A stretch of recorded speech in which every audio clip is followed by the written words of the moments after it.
another power-packed episode of CEC Nexus Chronicle, Breaking the Stereotype. This is where we celebrate our very own CEC alumna who proves that big dreams don't need big labels. They just need passion, persistence and purpose. And today, we have a trailblazer who embodies all these qualities from the classroom of CEC Computer Science Engineering Batch 2021 to the global corridors of Microsoft Ireland. She's built her path in security domain with experiences at VMware and now in Microsoft, while also completing her master's in business analytics from Dublin Business School, a journey that reflects both curiosity and commitment. Add to that her role as a published researcher, a soulful flautist, and a creative YouTuber, and you realize she's not someone who refuses to be defined by just one title. Ladies and gentlemen, we are thrilled to introduce Miss Anusha Shenoy, a shining example of what it means to chase your dreams and make them real.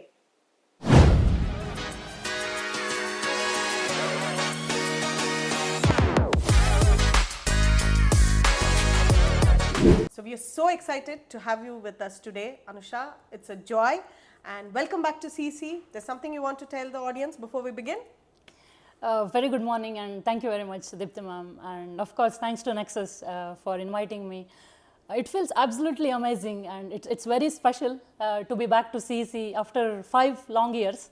And I'm really excited to be a part of this podcast, especially to have the fun and candid conversation with you today. Thank you so much. We are equally excited, and without much ado, let's dive into your journey.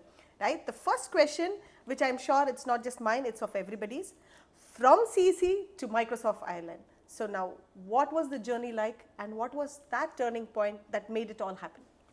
That's indeed a powerful question to begin with, because when I hear this question, right, it really makes me emotional, because I see myself as a girl sitting right here in Canara College classrooms, and all I hear was, I'm sure you must have heard as well, people are like, the fancy college, the big titles, all this, the big stuffs. Right? I was one among them and I was like, oh my God, we are really in a disadvantage, right? So that was the first point, and then I decided, if the opportunities do not come, let me be the one who creates it, right? Awesome. I will prepare myself so well that when the right opportunity comes in, I'll be ready to jump in, right? Yes, to get through that. So that was the first turning point.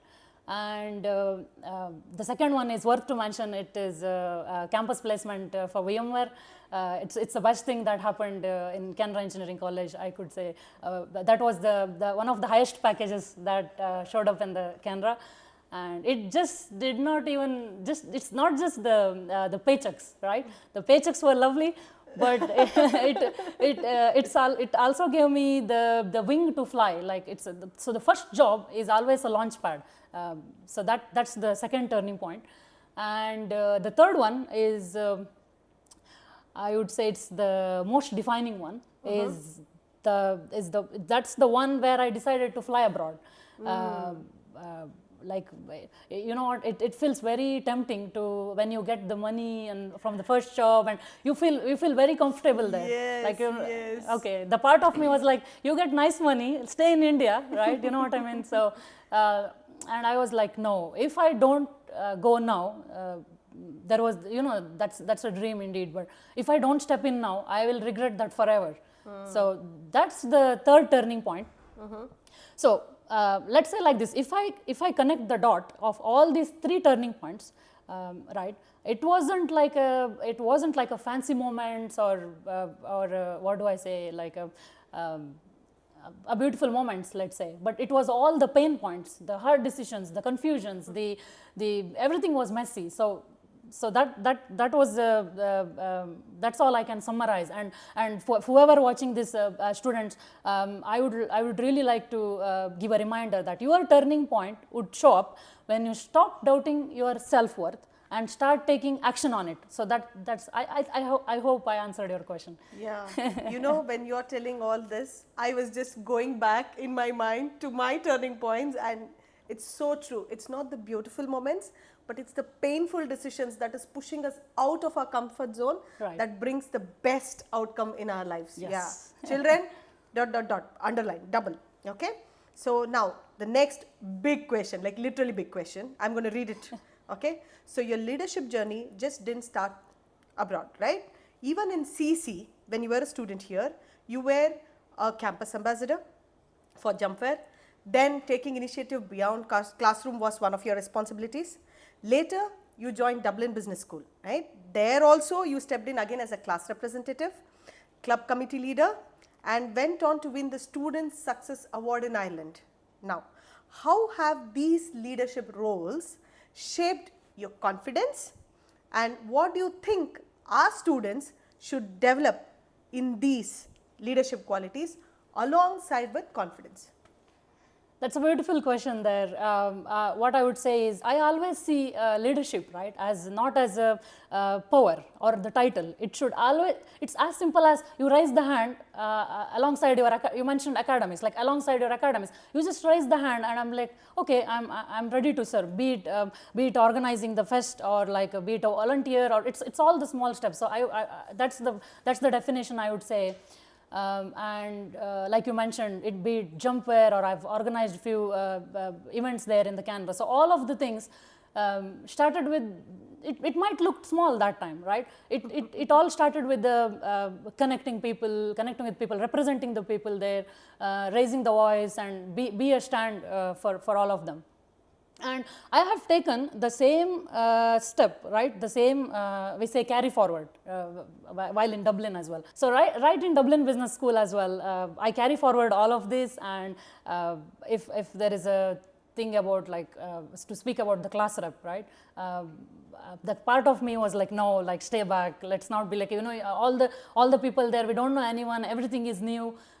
But I was like, no, let's get through it and raise the hand for maybe elected as class rep or club committee leader, or so many such stuff there, which indeed was a reward, right? Like you mentioned, I got the 3 awards in one academic year: the Student Success Award, maybe the class rep, committee leader, National Student Academic Award for advanced academic representation. Wow. So all this was, so if we see all of this, it showed up with the small steps. So if I want to give a tips to the students, right, I would like to mention maybe 3 things.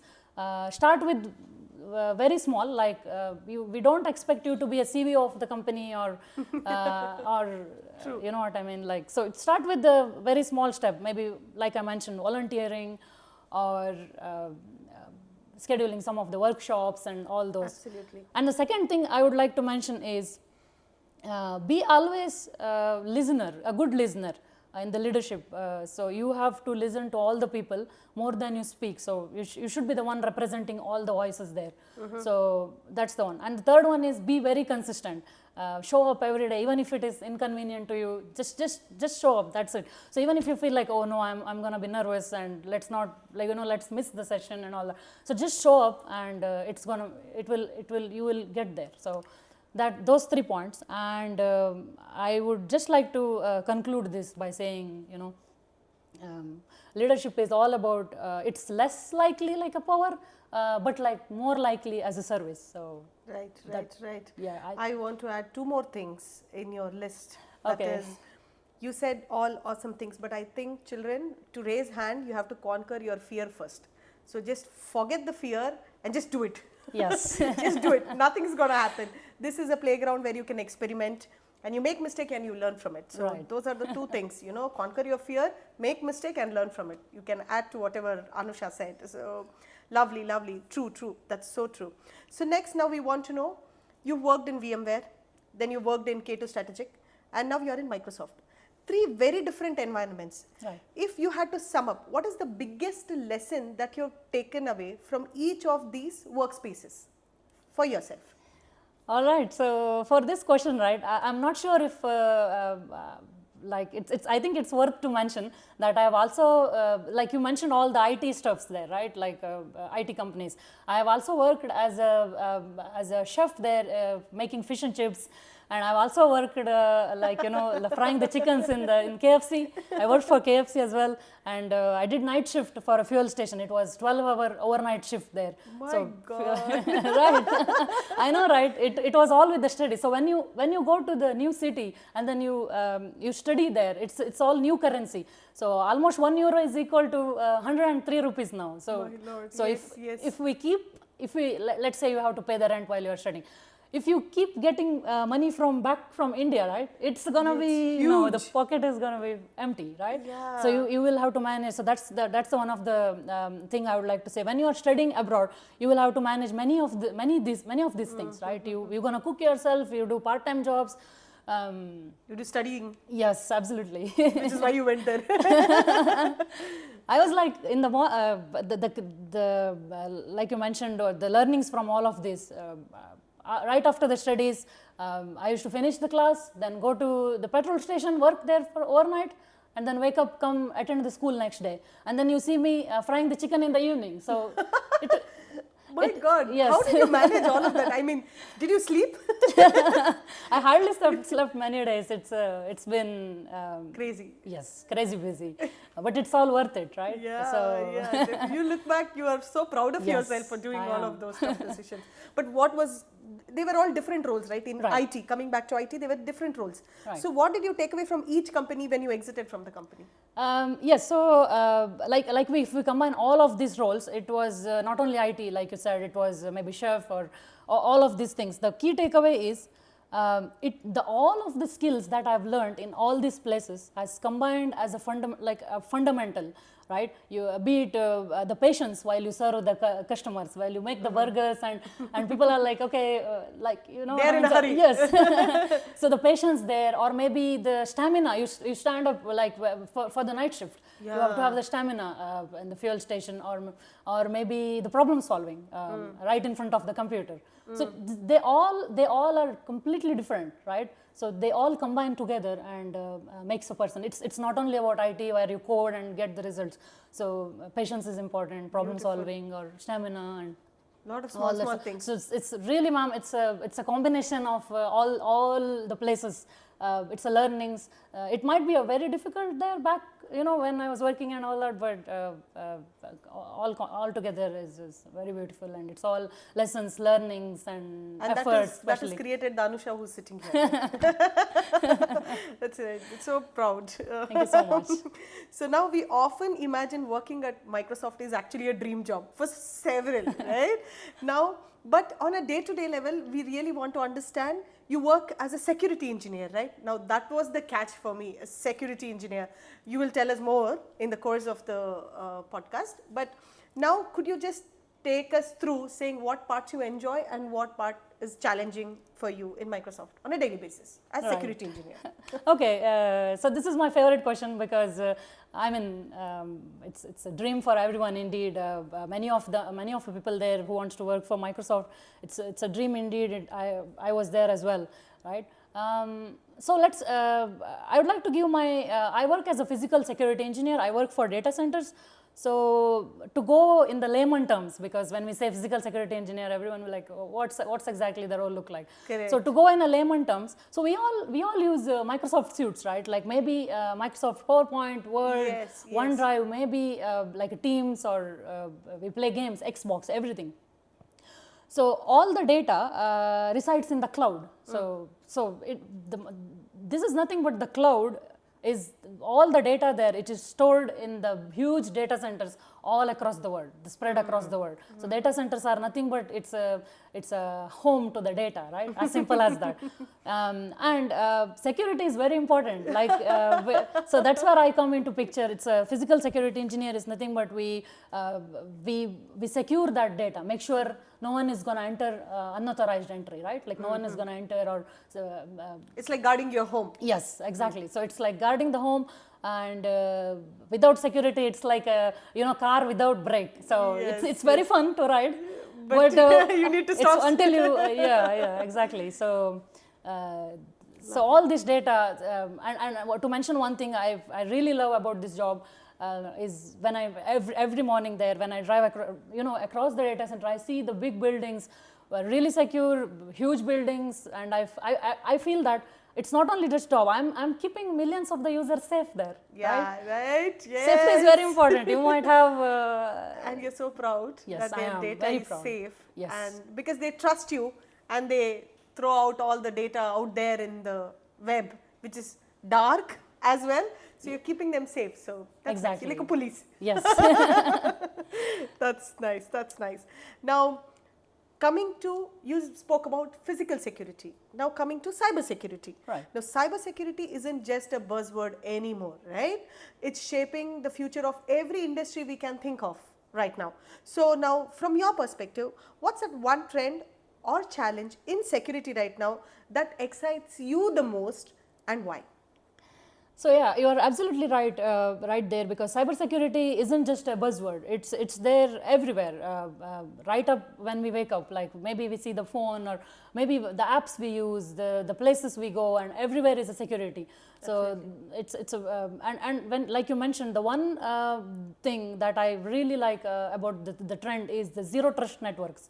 So zero trust network is like in olden days, right? So it was like when you have a network there, whatever inside the network was felt as safe. Correct. And the outside is like maybe vulnerable, right? Correct. So now there is something called zero trust network, which is really good, because what it does is, even inside the network, if anyone wants to get there, let's assume I and you are colleagues there, right? If we have to get in there, we should always be get the permissions, right? Like I verify you, you verify me. Okay, so right, it's really beautiful, because anything might happen. Anyone can get access, or so that's the zero trust network, which I really love about and the cloud security as well. So you are currently excited about that zero trust security, Yes. right? Now this is something I want children to go Google, learn more and explore what is that, right? Because we can't take a lesson here, so you have to do it on your own. So now next, you also share content on YouTube, right? Now, what inspired you to put your journey there, and how has the response of people influenced you personally and you professionally? Okay, YouTube. Yeah, I do have a YouTube channel, but I must admit that I'm not consistent. I take the blame. I'm not consistent there, but it's like, to mention about flute. My international friends there who are in abroad, when I upload the videos, right, they really they love Indian classical music a lot. They will like, oh, can you upload another video soon? When is your next video is coming by? So it all makes very happy, you know, like it makes me feel encouragement. Yes, it makes me like, okay, let's shoot another video. Yeah. So yes, on a professional note, I would also like to add my the journey, right? The journey abroad, maybe career tips, or how the work life looks like, and all the good stuffs there. It's like I said, it's not consistent, and I'm getting there. So you're getting there. Yes. In becoming consistent in your content creation, right? Yeah. So I feel that it's when you make the content, right, it's so grounding that all the people there, they take help from that, right? They see the journey. It might inspire anyone there. Yeah. So yeah, content creation, and you never know. Even if one person is touched, that's a big difference for that entire family, right? Exactly. So that's actually huge. Wow. So now, very important question. My favorite question, you can tell. You wear multiple hats. Now, balancing your role as security domain, your leadership and creativity, I'm sure it's not easy, because you're multitasking between your personal choices and professional life. Right. So now, do you feel these outlets, especially music and content creation, does this actually fuel your work, or they are distraction to your work? Okay, let me be not saying that it's not distracting, you know, because there are many people out there. There are many IT like employees, right, who are good in music. They might be musicians, they might be chef. They are doing multitasking, but sometimes I'll admit that it's sometimes distracting. Well, distraction is not the word, I would say, but it's all about time management. I wouldn't think as a distraction. So every morning when I wake up and take my flute, right, before work, I would think that as a exercise to the brain, because it takes a lot of patience to get the right notes there, and the breathing, the notes, hand movements to get the notes, everything. So so it's all the exercise to the brain. It's like a therapy. Yes. Your good morning therapy to you. Yes. So Yes, it makes it's not really a distraction, ma'am. So It's setting a good start for the day. exactly. Right? Yeah. Yeah. And so, I spoke about content creation. It's sometimes it's not consistent, right? We are humans. So sometimes it's about prioritizing. So what's important, what's coming there. So it's all priority. And I would like to give like a how do I say, like a suggestion that whoever is like many students, if they're very good in music, they have like sometimes they feel that it's a distraction and all that, but it really is not. So you can still balance. You can. There is nothing like there is no time. Yeah. you can still wake up. Just be consistent. Just 15 minutes every day. Should be well. I'm saying to be consistent, but I'm not. You're getting there. You're getting there. Getting there, yes. You're getting there. So always be right, consistent. Yes. Yes. Now, this is also my second favorite question. You can say. Now, what is that one myth in security domain that you wish student would stop believing? All right, this one it's a lovely question, because when we mention about myth on the security domain, right, we always see this gender bias. So it is we are all in a conclusion that okay, security, it's going to be hard and it's for men, like all, you know what I mean. So True. yes, so men are meant for security. Men are it's all that. So I would think that it's nothing on the gender. So you can be really good at something. It's just the skills. It's just how you prepare yourself or manage, and it's nothing about the gender. And I would really like to say that there aren't many women in the security domain. So I will really encourage. It's a beautiful path there. It's fun along the way, and I would really encourage women. So there are a lot of opportunities, but it's like more of demand, but supply is less. Exactly. So our children should encash the opportunity, try to get something in that domain, and try to move forward, right? Yes, ma'am. So yes. actually we can say there is market for women to enter in security. Exactly. Yeah, you can create a market. Do not be thinking that men are meant for security. It's nothing like that. Nothing like that. It's all it takes is skills and all the good stuff. Security is amazing. See, security is amazing. Now, if tomorrow, based on all these inputs, if CEC requests you to design a roadmap for our children to get into security domain, what are those few steps you can quickly jot down? How can they start security journey? Okay, so the 3 steps, right? Let's say the first one can be get your fundamentals really good at fundamentals, right? So this is very important, because when we say, let's take networking, okay? So let's take networking. Students must not be by hearting what's IP address, what's subnet, or gateway, and all that things. Be really good at fundamentals. Do not be by hearting. Get hands-on practicals. Understand the concept. Yes, exactly. Get fundamentals so good that once the fundamentals are good, you can go ahead a long way, right? So that's the first one, and the second one can be very consistent. I'll repeat this for every questions. Because consistency is very important. Practice every day in the security, whatever, it might not be security domain, just spend 15 minutes on a skill every day, and it's not that you do a night before, like we practice for exams and all, but all these skills which you think helps for a long run, you have to let's spend at least 10-15 minutes, then you can maybe spend an hour or maybe hour or two. So the third point would be get hands-on. So right, so the books might not give you a clear idea. It's all theory when we just read, and so be really good at hands-on. So maybe create an isolated environment. Let's say you create an isolated environment and try to be like try to make it vulnerable and practice and how to defend there and all this stuff. So these 3 points, especially the hands-on is very important. Very important. It's like what you learn, you have to flex your muscle, implement it, then you will know when somebody is breaching, how to prevent it, how you can block it, etc., if I'm right in the technical language, whatever it is. So now you're really understanding it well. Thank you. So it's exciting, right? Security. Yes. Now I want to know, you have worn so many hats, like I mentioned, engineer, leader, mentor, creator, all of it. Now what is that next big thing that you'd love to explore? What is that new hat that you're planning to wear in the near future? So to speak about the next big hat, like you mentioned, I'm not sure if that would be a big one, but I really have this business plan of a project where the economy for India as well as Ireland, it's the project on that. It's to work between the economy, the benefits and all the it's under the wraps. Okay, so I'll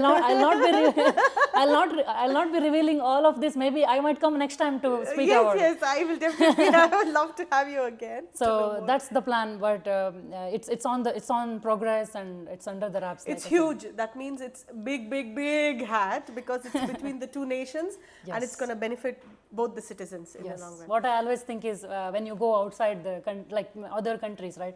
You must always remember back in India, like, right? We are Indian. Yes. We all feel that we must do something for our nation. It's all about getting the experiences and all the things, good stuffs there, and it's all about collaborating. Be it I have this project, right?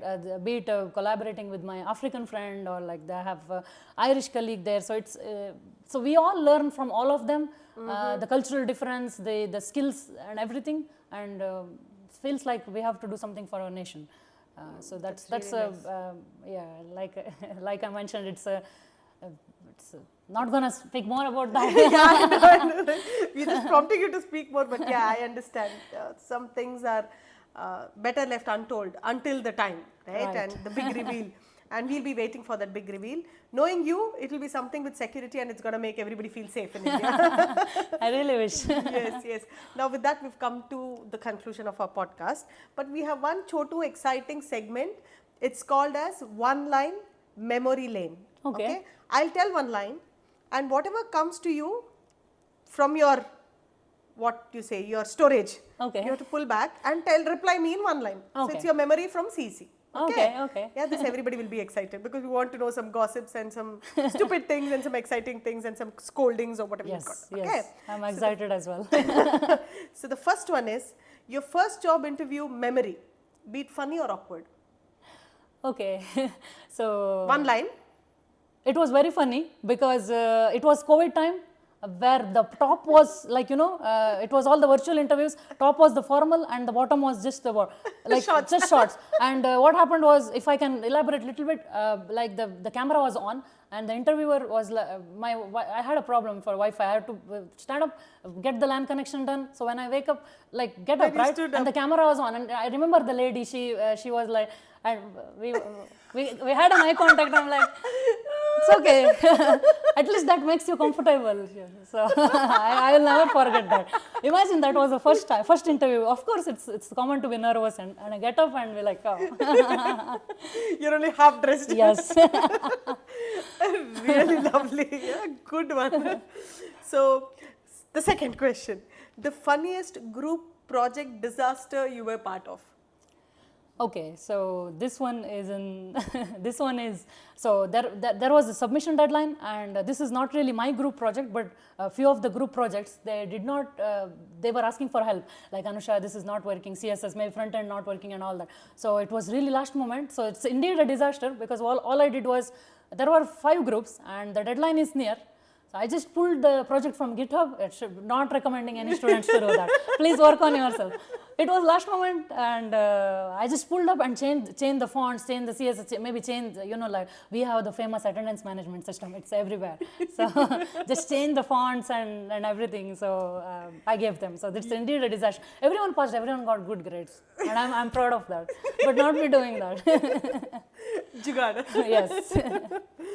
So the third one. Okay. Really interesting, yeah.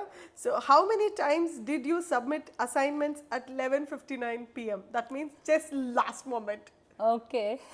So I think I haven't mentioned this. I was a backbencher right from the first semester to the 8th. So all the 4 years I was a backbencher. Wow. So this question, it does not justify the backbencher, right? Backbenchers not gonna like me for this, because usually you expect to submit late, being backbencher. Yeah. You know what I mean? But you were on time always. Yeah. Oh my God.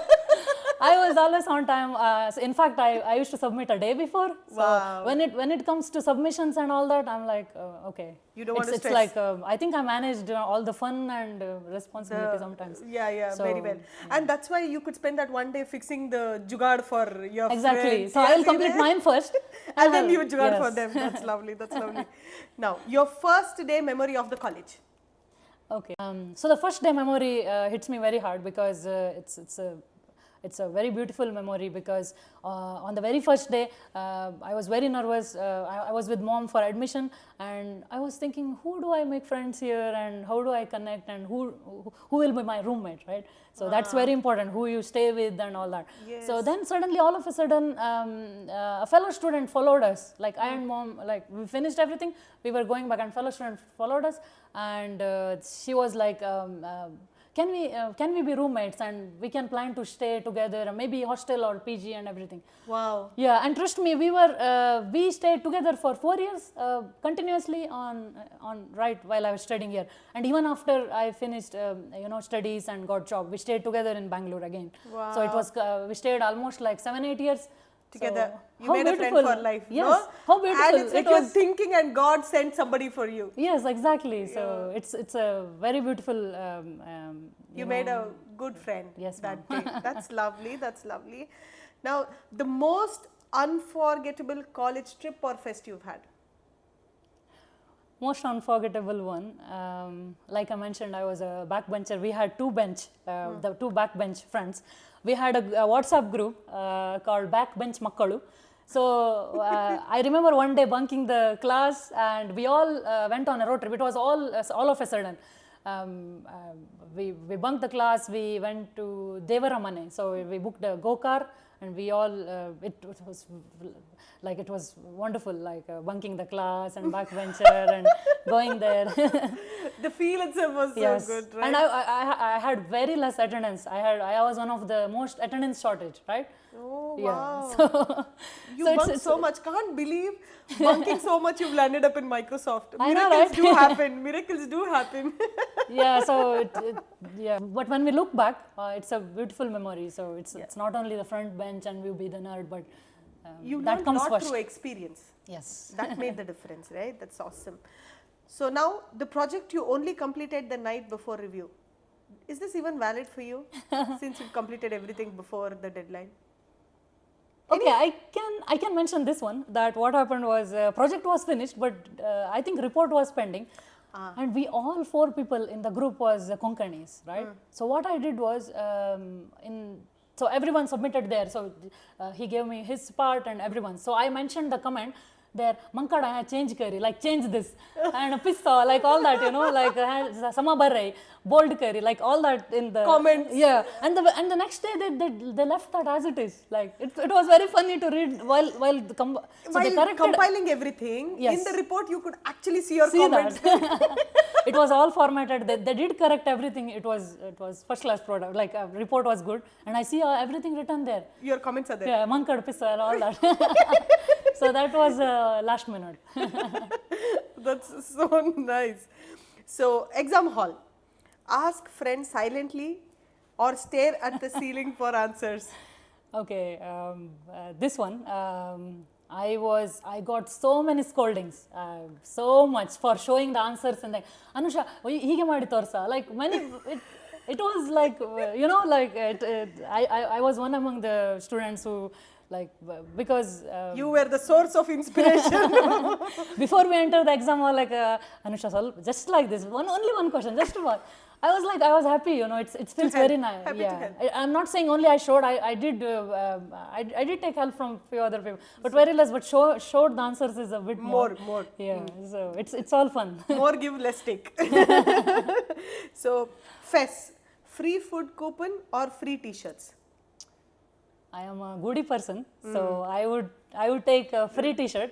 But if you ask me right now, I would go for free food because you know how it feels being in another country and all I miss is kudla the kori roti. So I would go for free food. That's lovely. So the last question of the game. Okay. If you had a chance to go back, what would you relive, your first day of college or your last day of college?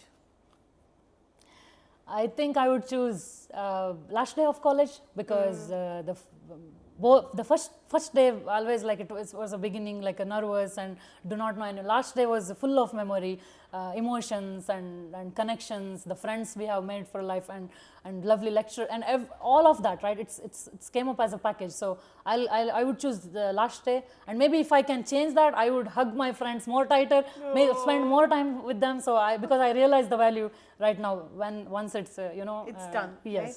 I'm just question out of the blue. I suddenly realized you are a COVID pass out batch. How much time did you actually get spent? Because I think you had more online classes in between and less of college, or how was that? Yes, so I think the sixth semester, I think fifth semester was more of a COVID, but we were still in touch, like with we used to meet outside friends and.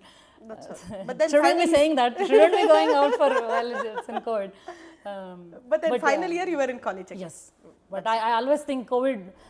But in that moment we feel like okay, COVID, home, everything it by. But now I feel like we would have got more time in the with classroom. friends. It's always Yes, like yes, that. Yes. Lovely. With this, we come to the conclusion of our podcast, and it was a joy to have you and to learn so much about the domain and the crazy experiences and journey. I just heard looks could be deceiving, and you are that one example where when we see, we feel a different vibe, but when I know you, I know there's so much excitement to Anusha, so I'm glad. don't judge a book by its cover. Anusha is actually an exciting package, so it was lovely to read few pages from your book, and we'd love to have you again in a bigger role in a better company or a company of your own. We never know what's there in future. I wish. So all the best wearing multiple hats, and it was always a joy to have you. Keep visiting CEC and contribute to the community. Thank you so much. Thank you so much, Deepti ma'am, once again for having me here. I owe it all to CEC, right? All the lessons learned, all the support I've got, and everything came up as a fundamental for me for a long ride. Yes. So I hope whoever watching this, right, I would like to give a small takeaway from this could be no dream is too big, no college is too small, and no effort is ever wasted, right? So I really hope whoever is watching this, right, gets a bit of motivation from my stories or might be the journey. And thank you once again, Anusha Shenoy, proud Canara, then, now, and always.